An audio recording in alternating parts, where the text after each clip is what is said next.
Hijos distanciados de sus padres, ¿cuáles fueron las señales tempranas que indicaron que su relación se estaba deteriorando?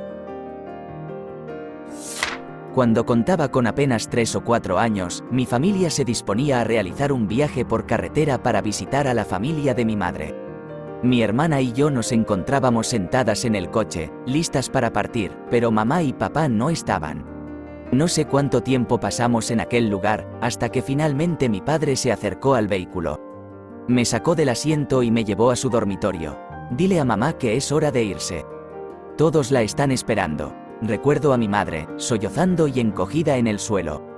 Le lanzó a mi padre una mirada llena de desprecio, como si reprochara: ¿cómo pudiste traer a uno de los niños aquí? La abracé y ella continuó llorando. No recuerdo si le conté lo que papá había dicho, su manipulación emocional. Probablemente lo hice, pero sabía que su tristeza y llanto eran consecuencia de él. Y fue en ese instante cuando empecé a recelar de mi padre. En febrero cumpliré 10 años sin contacto con él. Mi padre solía golpearme a mí y a mi madre. Casi me mata cuando padecí apendicitis mientras me encontraba en su casa durante una visita. Pensó que estaba simulando el vómito y el intenso dolor, así que me dio un puñetazo en el estómago. Tenía 11 años. Logré llamar a la casa de mi madre cuando él se quedó dormido. Mi hermana respondió y logró que algunas personas vinieran a buscarme. Mi apéndice fue extirpado en el hospital a la mañana siguiente. Más tarde, mi padre me trajo un modelo de un Ferrari que me gustaba. Le pregunté si sabía que lo que había hecho estaba mal. Él respondió: «Es mi derecho otorgado por Dios castigar a mi esposa e hijos cuando y como me plazca». Le dije: «Es momento de que te vayas». Yo era un objeto para ellos. Existía únicamente para ganar su alabanza y validar tanto a ellos como a su estilo de crianza. Nunca se me permitió individualizarme ni explorar ningún interés que no estuviera previamente aprobado por ellos o que sintieran que no los reflejaba de la manera adecuada. Mi madre y mi abuela eran emocionalmente inestables, por diferentes razones, y yo era su animal de apoyo emocional. Desde pequeña, era mi responsabilidad gestionar sus sentimientos para que los hombres no tuvieran que lidiar con ello. Si se molestaban o se volvían irracionales acerca de cualquier cosa, yo era avergonzada por provocar esos sentimientos. Si la situación no tenía relación con mi comportamiento, aún así se esperaba que lo solucionara para que se callaran. Mucho de la crianza era por un ideal estético. Tenía que lucir y comportarme de una manera particular porque consideraban que eso los glorificaba. Estaban extremadamente ansiosos porque no compartiera ningún interés ni experiencia con mis compañeros, ya que debían verme como diferente y especial. Perdí muchas cosas por su esnobismo y excepcionalismo. Cualquier indicio que sugiriera que era una persona completa y no un lienzo en blanco sobre el cual proyectar sus deseos provocaba un verdadero pánico en ellos. No soportaban ninguna muestra de emoción intensa ni la sugerencia de que tenía una personalidad fuera de lo que necesitaban que fuera en ese momento, ya que eso implicaba que no estaban en completo control sobre mí. Mi padre se volvió a casar y, al principio, mi madrastra era aceptable. No violaba los límites, trataba de incluirnos y amarnos, a mi hermano y a mí, como si fuéramos propios. Mi madre también se volvió a casar, así que, durante un tiempo, fue realmente genial tener 2 conjuntos de padres y hermanastros por parte de mi madre. Cuando la madrastra quedó embarazada de su propio hijo, su actitud hacia nosotros cambió de manera abrupta. Nos sentó y nos dijo que había terminado de actuar de manera amable, y que si teníamos un problema, nosotros, un niño de 10 años y otro de 6, podíamos ir a vivir con nuestra madre. Incluso le dijo abiertamente a mi padre que si él la dejaba en ese momento, ella se llevaría todo lo que pudiera y él nunca volvería a ver a su tercer hijo. Con el tiempo, mi padre empezó, como lo llamaríamos hoy en día, a renunciar a su papel. Optó por vernos menos, poniendo cada vez más excusas sobre por qué no podía hacer cosas con nosotros. La última gota fue cuando me recogió tras un turno de trabajo cuando yo tenía 17 años, y en un establecimiento de Denis, sugirió que debía dejar de tomar el partido del diablo y dejar a mi madre para ir a vivir con él. Por supuesto, me negué. Desde ese momento, casi no tuvimos contacto. En el transcurso de 6 años, pasamos de ser mejores amigos y él un modelo a seguir en mi vida, a alguien que temo llegar a ser. Me fui de casa y no hablo con él. Mi hermano en su mayoría tolera a nuestro padre biológico. Mi primera señal de alerta fue esa conversación con mi madrastra. No lo sabía, pero señalaba el fin de mi relación con mi padre. Y ahora que han pasado más de 20 años desde que hablamos, no queda mucho por rescatar. Mi padre solo me llamaba para pedir dinero. Cuando tenía 20 años, me solicitó $1000. Creí que se sentía mal por no haberse comunicado en mi cumpleaños durante los últimos 4 años, pero en realidad necesitaba el dinero para el alquiler. Dado que en ese momento me alimentaba exclusivamente de fideos ramen en la universidad, decidí no prestarle nada. La siguiente vez que me contactó fue a los 26 años, ausente en mis graduaciones de la universidad y de posgrado, y nuevamente solicitando dinero, esta vez $2600. Quería hacerme un regalo de boda sin siquiera informarme que estaba comprometido.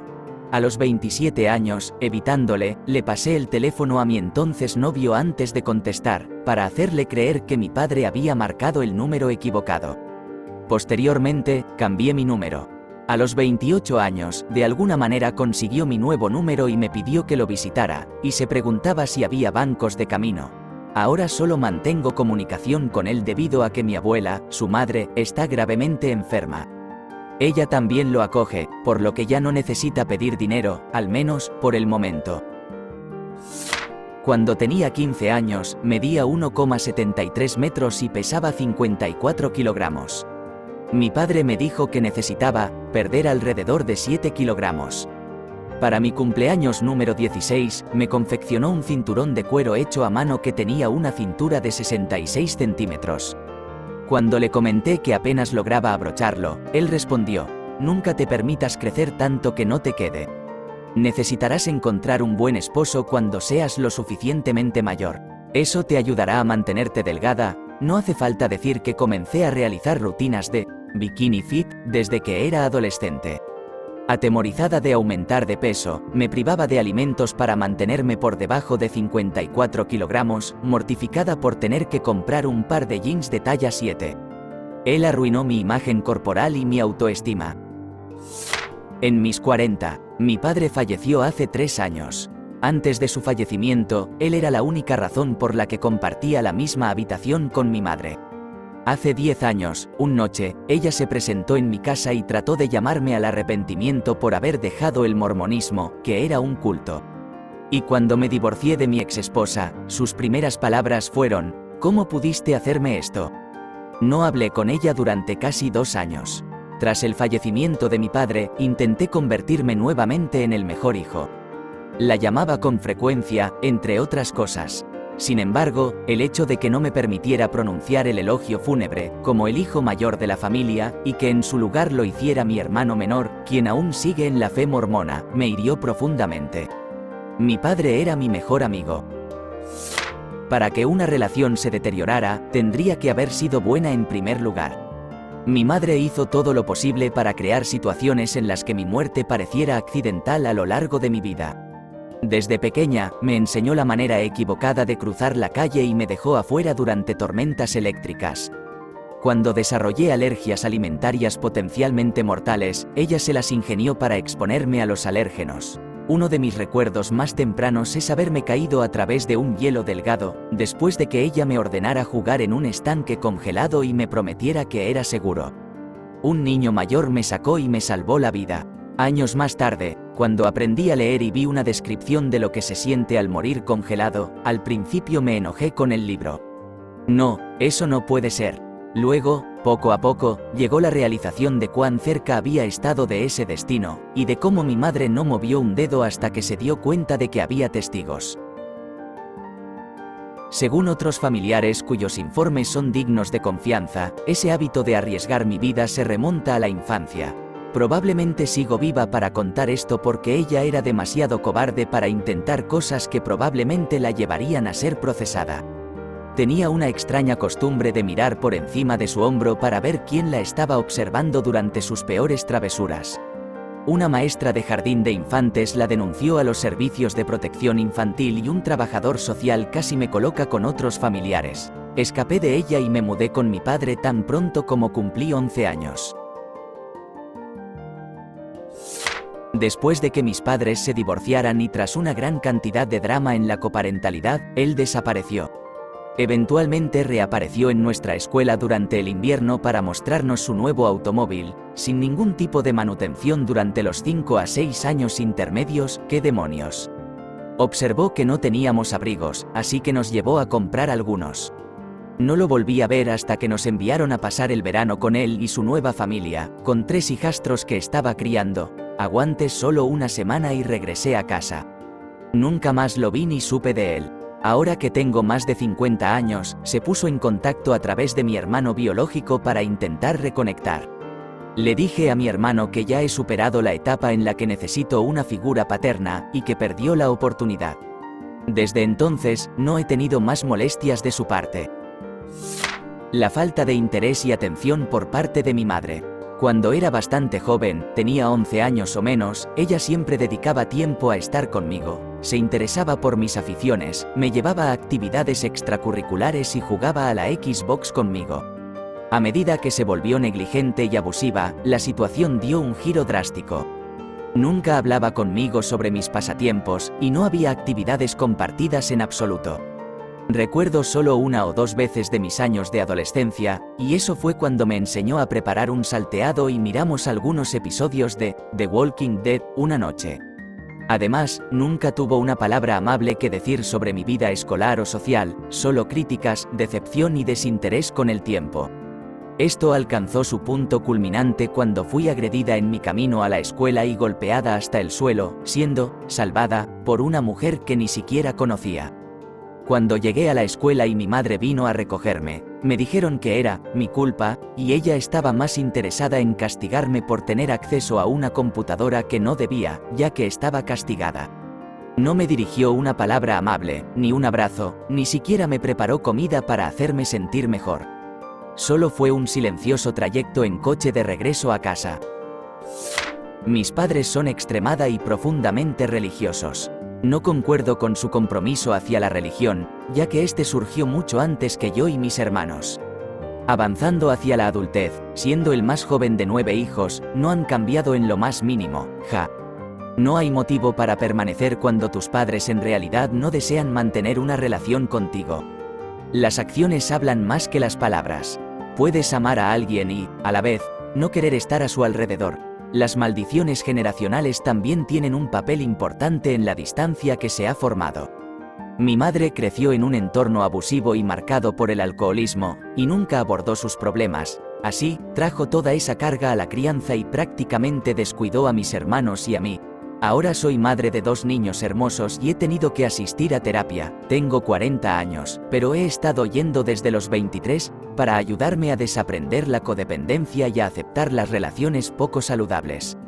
Mis padres no buscarán la ayuda que necesitan y, aunque no creo ser mejor que ellos, no puedo estar cerca de personas que no están dispuestas a admitir que dañaron a sus hijos. Hay mucho más que podría decir, pero esta es la forma más breve de explicarlo.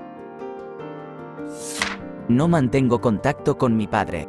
El mayor problema fue que su madre no me apreciaba porque soy demasiado parecida a mi madre, a quien ella también despreciaba. Me trataba de manera distinta e injusta en comparación con los otros nietos. Él nunca defendió mi causa. Siempre tomó el lado de ella, porque su madre era intocable. Me di cuenta de cuánto no me apoyaba cuando estaba en mi adolescencia temprana. Además, nunca reconoció mis logros. Participé en una competencia de atletismo en casa y gané los 400 metros por aproximadamente 5 segundos, lo cual es considerable. La primera cosa que salió de su boca fue: podrías haber tenido un mejor tiempo si. Después de eso, le dije que no necesitaba que asistiera a más de mis competencias, y no hizo ningún esfuerzo por volver a venir.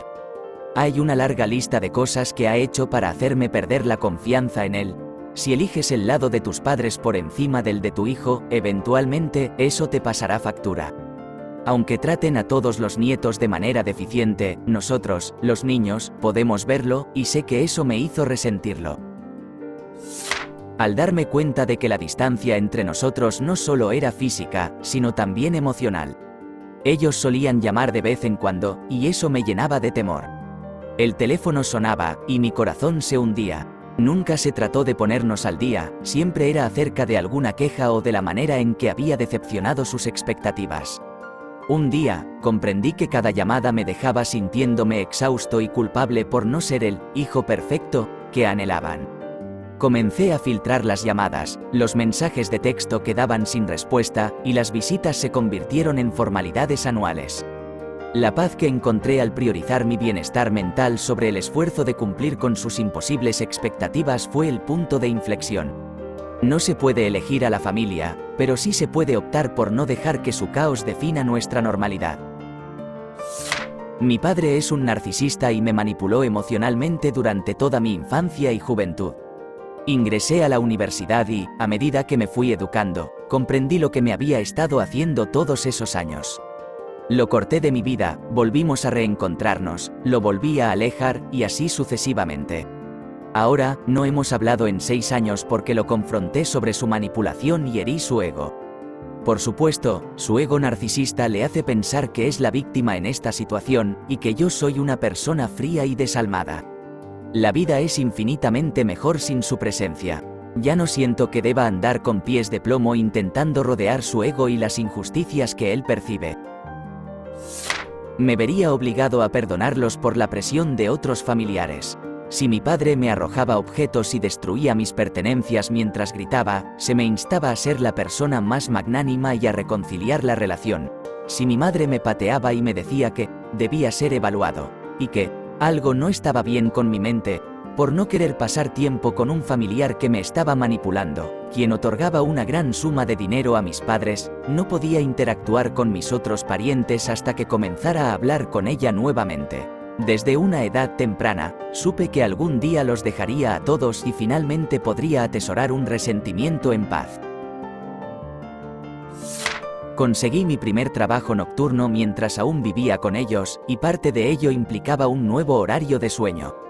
Así de simple, ya no estaba a su entera disposición como estaban acostumbrados. Poco a poco, comenzaron a apartarme. Perdí la cuenta de cuántas veces se planificaba una salida familiar divertida. Yo preguntaba a qué hora pensaban salir para poder organizar mi sueño en consecuencia, y me respondían con un «oh, no lo sabemos», despertando luego en una casa vacía o a su regreso, diciéndome que no sabían cuándo estaría despierta, así que simplemente se fueron, por mencionar un ejemplo. Para el momento en que me fui, me habían excluido de tal manera que literalmente era solo una mezcla de inquilino y cortacésped para ellos. No me di cuenta de lo graves que eran las cosas hasta que mi querido padre casi me causa la muerte, jaja. Al reflexionar, lo que realmente debería haber preocupado a la gente era la objetificación a la que estábamos sometidas.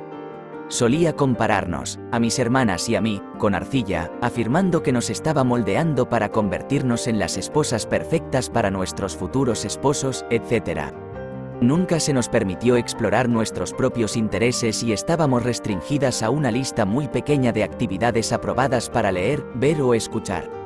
Nos sacaba de ciertas clases en la escuela si no estaba de acuerdo con ellas y me retiró por completo cuando tenía 16 años. Todavía no he terminado la secundaria, pero estoy realizando un curso de acceso para ingresar a la universidad, así que no todo está perdido. Cabe mencionar que mi infancia transcurrió en un grupo religioso en gran medida opresivo que ahora está siendo investigado y etiquetado como culto, pero así es la vida. No tenía idea de lo mal que estaban las cosas hasta el incidente. Estudié meteorología y climatología en la Marina y en la universidad. Mi padre, quien tenía una licenciatura en educación física, me expresó que creía más en el locutor de radio sobre el cambio climático que en su propio hijo científico. Esto ocurrió en 2015. Comprendí que este era el inicio de su descenso hacia la locura de la derecha. Se convirtió plenamente en un ferviente defensor de MAGA y abrazó todo el racismo y el rechazo a la ciencia que le imponía. El hombre poseía un título en ciencia, pero no pudo aceptar la verdad científica porque su identidad política era de mayor importancia para él. Eventualmente, comenzó a insultar a mi hermana. Afortunadamente, yo resido en un estado diferente, con su retórica política insípida, hasta que ambos decidimos mutuamente excluirlo de nuestras vidas. Falleció de cáncer en 2019 y mi existencia ha sido infinitamente más placentera desde entonces. No hay más dramas sin sentido. No más denigración hacia otras razas. No más creencias cristofascistas arrojadas en mi rostro. La vida es mucho más pacífica. Bueno, mi padre biológico nos abandonó cuando yo era una niña pequeña. Por lo tanto, no noté señales durante esa etapa, aunque se le permitieron visitas controladas.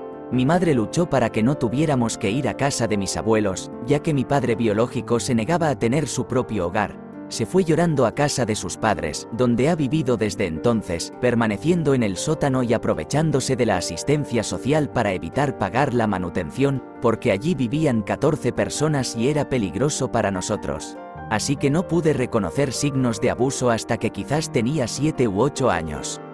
Pero, en esencia, él nunca recordaba ninguno de nuestros cumpleaños, a excepción de mi hermano, porque, en palabras de mi padre biológico, los hombres son superiores, no podía diferenciar entre sus hijas y no nos alimentaba con comida saludable, lo cual enfurecía a mi madre. Además, tanto mi madre como mi padrastro nos enseñaron a ser respetuosos con él, mientras que mi padre biológico mostraba abiertamente su odio hacia mi madre y mi padrastro. Cualquier visita resultaba en que él nos provocaba. Se burlaba de nosotras, nos sometía físicamente y es probablemente una de las pocas personas que pueden hacerme reaccionar con violencia física. Desprecio las peleas innecesarias. Fui una niña muy tranquila y callada, pero cuando él estaba presente, siempre provocaba. Podría elaborar una extensa lista de cómo era, pero, en su mayoría, se veía a sí mismo como superior a nosotros, tratándonos como si fuéramos sus juguetes. No cuidó de ninguno de nosotros, no sabe quién es quién entre sus hijos, pero se jacta de logros en los que no tuvo ningún papel. No estábamos legalmente obligados a tener alguna interacción con él al alcanzar la edad de 14 años, así que cuando cada uno de nosotros decidió por su propia voluntad negarse a verlo, entonces, sí. Y ahora, nos culpa por no querer tener nada que ver con él. No hizo ningún esfuerzo por cambiar, nunca se disculpó y llora porque no estamos viendo su perspectiva. No tiene mérito en la mujer que soy hoy. Para mí, ni para ninguno de mis hermanos. ¿Te gustó el video? Regálanos un me gusta, deja tu comentario y suscríbete para que así no te pierdas de los nuevos videos que subimos todos los días.